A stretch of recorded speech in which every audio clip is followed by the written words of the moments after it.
பெரிய அடர்ந்த காடு அது. அந்த காட்டுல வாழ்ந்து வந்த கழுகு ஒண்ணு அப்பதான் 2 முட்டைகளை இட்டு இருந்தது. முட்டையில இருந்து தன்னோட குழந்தை எப்ப வெளிவரும்னு ரொம்பவும் ஆவலா எதிர்பார்த்துக்கிட்டு இருந்தது. இப்படி ராப்பாகலாம் அந்த முட்டைகளை பாதுகாத்து தான் குழந்தைங்களை பாக்குறதுக்கு ஆவலா இருந்த கழுகோட ஆசை நிறைவேறும் நாளும் வந்துருச்சு. ஒரு நாள் காலையில அந்த கழுகு தன்னோட முட்டைகளை பாத்துக்கிட்டு இருக்கும்போது ஒரு முட்டை உடைஞ்சி அதுல இருந்து குழந்தை வெளிவந்தது. ஆஹா, என்னோட குழந்தை எவ்வளவு அழகா இருக்கு. உன்னை பாக்கிறதுக்காக நான் எவ்வளவு நாளா காத்துக்கிட்டு இருந்தேன் தெரியுமா? உனக்கான பேரையும் நான் ஏற்கனவே செலக்ட் பண்ணி வச்சுட்டேன். உன்னோட பேர் என்ன தெரியுமா? ஷாம். ஆமா, ஷாம் தான் உன்னோட பேரு. இப்படி தன்னோட குழந்தை கூட பேசின அந்த கழுகு பிறகு குழந்தை கூட மகிழ்ச்சியா விளையாண்டது. ஆனா ரொம்ப நேரம் ஆகியும் இன்னும் ஒரு முட்டையில இருந்து குழந்தை வெளிவரவே இல்ல. ஷாம், உன்னோட தம்பி ஏன் இன்னும் முட்டையில இருந்து வெளியே வரல? தெரியல, தம்பி தூங்கிக்கிட்டு இருப்பான்னு நினைக்கிறேன். நாம 2 பேரும் பேசுற சத்தத்தை கேட்டா சீக்கிரமா வெளியே வந்துருவான். இப்படி சொன்ன ஷாம் பிறகு பறக்கிறதுக்கு முயற்சி பண்ணலாம். 2-3 தடவை சரியா பறக்க முடியாம கீழே விழுந்த ஷாம் பிறகு நல்லா பறக்க ஆரம்பிச்சுட்டான்.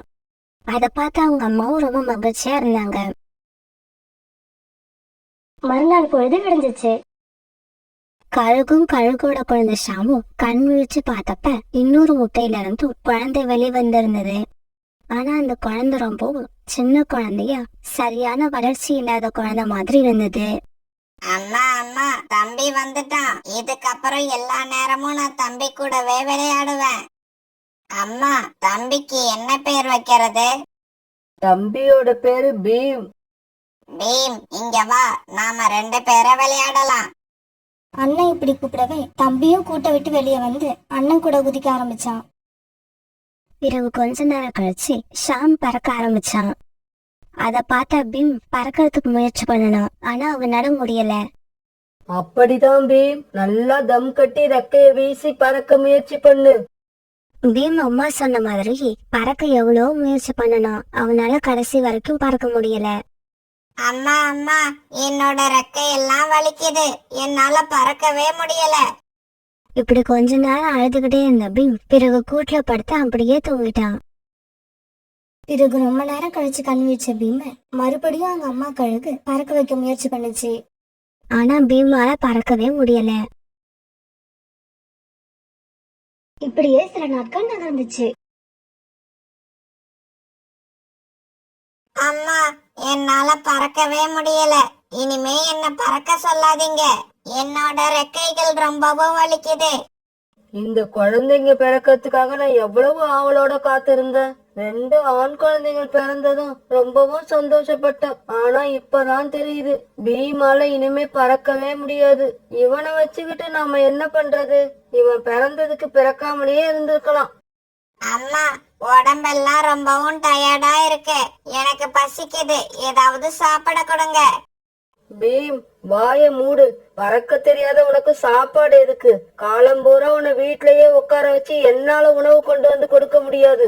பாக்குறவங்க எல்லாம் உன் குழந்தைக்கு பறக்க வரலையான்னு என்ன கேள்வி கேட்டுக்கிட்டே இருப்பாங்க. அந்த கேள்விக்கெல்லாம் நான் என்ன பதில் சொல்லுவேன்? என்னால பறக்க முடியலன்னா அதுக்கு நான் என்னம்மா செய்வேன்? நானும் பறக்கிறதுக்கு எவ்வளவோ முயற்சி பண்றேன். என்னால முடியல. இதுக்கு மேலையும் இவனை வீட்டுல வச்சிருந்தா நமக்கு தான் தொல்லை அதிகமாகிட்டே போகும். இப்பவே இவனை கொண்டு போய் எங்கேயாவது விட்டுட்டு வந்துருவோம். இப்படி யோசிச்ச அந்த கழுகு பீமை தூக்கிக்கிட்டு காட்டுக்குள்ள பறந்து போச்சு. அம்மா அம்மா, அண்ணனை விட்டுட்டு ஏமா என்ன மட்டும் கூப்பிட்டுக்கிட்டு வந்தீங்க? அண்ணனையும் அழைச்சுக்கிட்டு வந்திருக்கலாம். பீமோட கேள்விக்கு எந்த பதிலும் சொல்லாத கழுகு யாருமே இல்லாத ஒரு நதிக்கரையில பீமை இறக்கி விட்டது. இங்க பாரு பீம், உன்னால பறக்கவும் முடியல. உன்னோட உடம்புல கழுகு இனத்துக்கான வலிமையும் இல்ல. அதனால உன்னை இந்த நதிக்கரையில விட்டுட்டு போறேன். என்னைக்காவது உன் உடம்புல தெம்பு வந்து உன்னால பறக்க முடிஞ்சா பறந்து நம்ம வீட்டுக்கு வா. இல்லன்னா பட்னி கிடந்து இங்கேயே உயிரை விட்டுடு. அம்மா, என்னை விட்டுட்டு போகாதீங்கம்மா.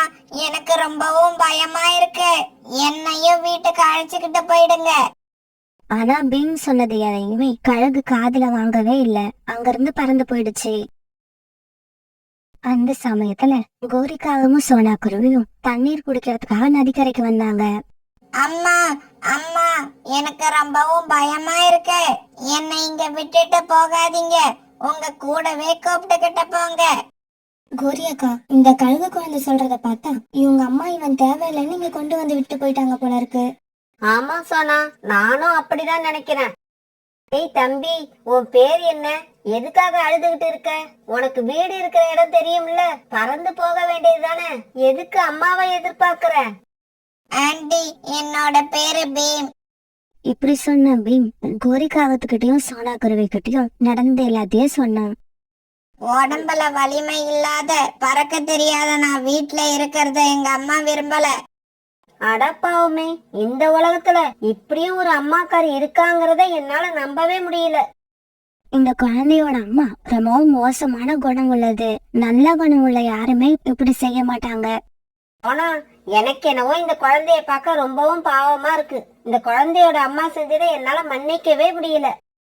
கோரி அக்கா, இந்த குழந்தை இப்ப பசியா இருக்கும்னு நினைக்கிறேன். இவங்க அம்மா இதுக்கு சாப்பிட எதுவும் கொடுத்திருக்காது. இங்க பாரு பீம், உன்னை நாங்க எங்க கூடவே அழைச்சிக்கிட்டு போறோம். ஆனா உனக்கு மாமிச உணவு எல்லாம் எங்களால கொடுக்க முடியாது. பழங்களையும் தானியங்களையும் தான் சாப்பிட கொடுப்போம். பரவாயில்ல ஆண்டி, எனக்கு கூட மாமிசம் சாப்பிட பிடிக்காது. பழங்களையும் தானியங்களையும் சாப்பிடுறேன். பிறகு கோரிக்காகவும் சோனா குருவியும் பீமை தூக்கிட்டு தங்களுடைய வீட்டை நோக்கி பறந்து போனாங்க. பிறகு சோனா குருவி வீட்டுக்கு போன உடனே பீமுக்கு சாப்பிட பழங்களை கொடுத்தது. சோனா, பீம் கொஞ்ச நாளைக்கு உன் வீட்லயே இருக்கட்டும். இவனுக்காக என்ன உதவி வேணும்னாலும் நான் செய்ய தயாரா இருக்கேன். இப்படியே சில நாட்கள் நகர்ந்துச்சு. சோனா குருவி வீட்டுல கழுகு குழந்தை ஒண்ணு வளர்ற செய்தியை கேட்டு அதை பாக்குறதுக்கு நிறைய பறவைகள் அங்க வந்தாங்க. சோனா, இந்த கழுகு குழந்தைய நீ எதுக்காக தூக்கிக்கிட்டு வந்து வளர்க்கற? இது பெருசா வளர்ந்துருச்சுன்னா நமக்கெல்லாம் ஆபத்து. சோனா, இந்த கழுகு குழந்தைய நீ வளர்க்கறது எங்களுக்கும் கொஞ்சம் பயமா தான் இருக்கு. இங்க பாருங்க, இந்த கழுகு குழந்தையால பறக்க முடியாது. இதோட உடல்நிலையும் ரொம்ப பலவீனமா இருக்கு. இதனால இதோட அம்மா இத வளர்க்க பிடிக்காம நடு காட்டுல தனியா விட்டுட்டு போயிடுச்சு. ஆமா, கோரி அக்கா சொல்றதெல்லாம் உண்மைதான். பிறகு நாங்க தான் இந்த குழந்தை மேல பரிதாபப்பட்டு வீட்டுக்கு தூக்கிட்டு வந்து வளர்க்குறோம். இங்க பாருங்க, உங்களுக்கு இந்த குழந்தை மேல பாவமா இருந்தா இத வளர்க்கறதுல நீங்களும் எங்களுக்கு உதவி பண்ணுங்க. முடியலன்னா தயவு செய்து இடத்த காலி பண்ணுங்க. இந்த குழந்தையால ஆபத்து வரும், அது இதுன்னு எங்களை வந்து பயமுறுத்த வேண்டாம். கோரிக்காவும் சோனா குருவியும் சொன்னதை கேட்டு மற்ற பறவைகளுக்கு அந்த கழுகு குழந்தை மேல இறக்கம் வந்துருச்சு. சாரி சோனா, இந்த குழந்தைக்கு பின்னால இப்படி ஒரு சோக கதை இருக்கிறது எங்களுக்கு எல்லாம் தெரியாது. இந்த குழந்தைய வளர்க்கறதுக்கு ஏதாவது உதவி தேவைப்பட்டா என்கிட்ட சொல்லு, நான் கண்டிப்பா செய்யறேன். புறா சொன்ன மாதிரி ரீட்டாக்கிலையும் அப்புறம் அங்க கூட இருந்த நிறைய பறவைகளும் சொன்னாங்க. புறாண்டா ரீட்டா, நீங்க எல்லாரும் இப்படி இந்த குழந்தைக்கு உதவி செய்யணும்னு சொல்றதை கேட்டா எங்களுக்கு ரொம்ப சந்தோஷமா இருக்கு. இன்னைக்கு சாயங்காலம் இவனை தூக்கிக்கிட்டு நாங்க பருந்து டாக்டரை பார்க்க போறோம். இவனால பறக்க முடியுமா இல்ல கடைசி வரைக்கும் இவன் இப்படிதான் இருப்பானான்னு அங்க போனதுக்கு அப்புறம் தான் தெரியும். உங்களோட உதவி தேவைப்பட்டா கண்டிப்பா நாங்களே உங்களை தேடி வருவோம். ஹாஸ்பிட்டலுக்கு போன உடனே பருந்து டாக்டர் அந்த கழுகு குழந்தைய நல்லா செக் பண்ணி பார்த்தாங்க. சோனா, கோரி, நீங்க நினைக்கிறாப்புல இந்த பையனோட ரெக்கையில எந்த பிரச்சனையும் இல்ல. இவனோட ரெக்கையில தேவையில்லாத ஒரு சின்ன சதை வளர்ந்துருக்கு. அந்த சதையை ஆபரேஷன் பண்ணி ரிமூவ் பண்ணிட்டா இவனால ரொம்ப ஈஸியா பறக்க முடியும். நீங்க பணத்தை ரெடி பண்ணிக்கிட்டு வந்தீங்கன்னா உடனே ஆபரேஷன் வச்சுக்கலாம். இந்த விஷயத்தை கேள்விப்பட்ட எல்லா பறவைகளும் தங்களால முடிஞ்ச படத்தை கொண்டு வந்து கொடுத்தாங்க. பிறகு பீமை தூக்கிட்டு சோனா குருவியும் குறிக்காகவும் ஹாஸ்பிட்டலுக்கு பறந்து போனாங்க. பறந்து டாக்டர் பீமுக்கு நல்ல முறையில ஆபரேஷனும் பண்ணி முடிச்சாங்க. இங்க பாரு பீம், இன்னும் 2 நாளைக்கு நீ பறக்க முயற்சி பண்ண கூடாது. டாக்டர், அப்ப 2 நாள் கழிச்சு பறக்க அனுமதிக்கலாமா? 2 நாள் கழிச்சு நீங்க பறக்க வேண்டாம்னு சொன்னாலும் அவன் கேட்க மாட்டான், பறக்க ஆரம்பிச்சிருவான். இதை கேட்டு சோனா குருவியும் குறிக்காகவும் மகிழ்ச்சியானாங்க. சோனா ஆண்டி, கோரி ஆண்டி, உங்க 2 பேருக்கும் எப்படி நன்றி சொல்றதுன்னே தெரியல. பெத்த அம்மாவே என்ன தேவையில்லைன்னு தூக்கி போட்டுட்டாங்க. அப்படி இருந்தும் யாருன்னே தெரியாத நீங்க 2 பேரும் என் உயிரை காப்பாத்தி இப்ப என்ன பறக்கவும் வச்சிட்டீங்க. உங்களுக்கு எப்படி நன்றி சொல்றதுன்னே தெரியல. பீம், நீ எங்களுக்கு செய்ய வேண்டியதெல்லாம் ஒண்ணுதான். உனக்கு எப்படி நாங்க உதவி செஞ்சோமோ அதே மாதிரி உன்னால முடிஞ்ச உதவிய மற்றவங்களுக்கும் நீ செய்யணும். இப்படியே சில மாசங்கள் நகர்ந்துச்சு. பீம் அப்ப வளர்ந்து நல்லா பெரியவன் ஆயிட்டான். அந்த காட்டுல வர எல்லா பறவைகளுக்கும் பீம் பாதுகாப்பு கொடுக்க ஆரம்பிச்சான்.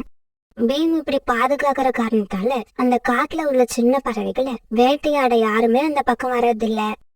இன்னொரு பக்கம் ஷாமோட அம்மாவுக்கும் வயசாகி போயிருந்தது. அம்மா, என்ன இன்னும் எழுந்திருக்காம கூட்லயே படுத்திருக்கிறீங்க? ஷாம், அம்மாவுக்கு ரொம்ப வயசாகி போயிடுச்சு. முன்ன மாதிரி பறக்க முடியல. கொஞ்சம் தூரம் பறக்கிறதுக்குள்ளே ரொம்பவும் மூச்சு வாங்குது. அதனால இதுக்கப்புறம் நீ தான் போய் உணவு தேடி எடுத்துக்கிட்டு வரணும். அம்மா, அப்ப நீங்க என்னதான் சொல்ல வரீங்க? இதுக்கப்புறம் நீங்க உணவு தேட போக மாட்டீங்க.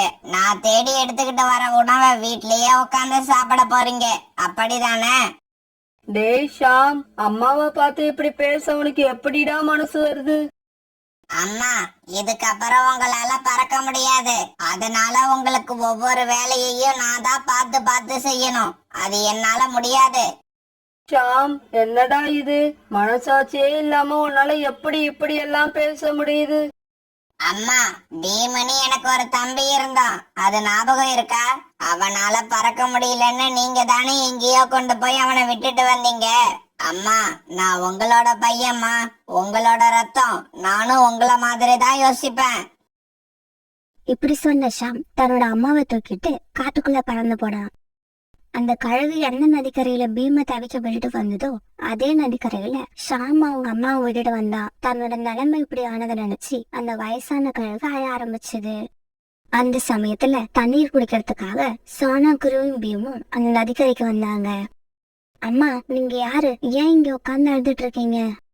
இதே இடம்தான். இதே இடத்துலதான் நான் என்னோட பறக்க தெரியாத மகனை கொஞ்சம் கூட இறக்கமே இல்லாம விட்டுட்டு போனேன். ஆனா எனக்கு இப்படி ஒரு நிலைமை வரும்னு தெரியாம போயிடுச்சு.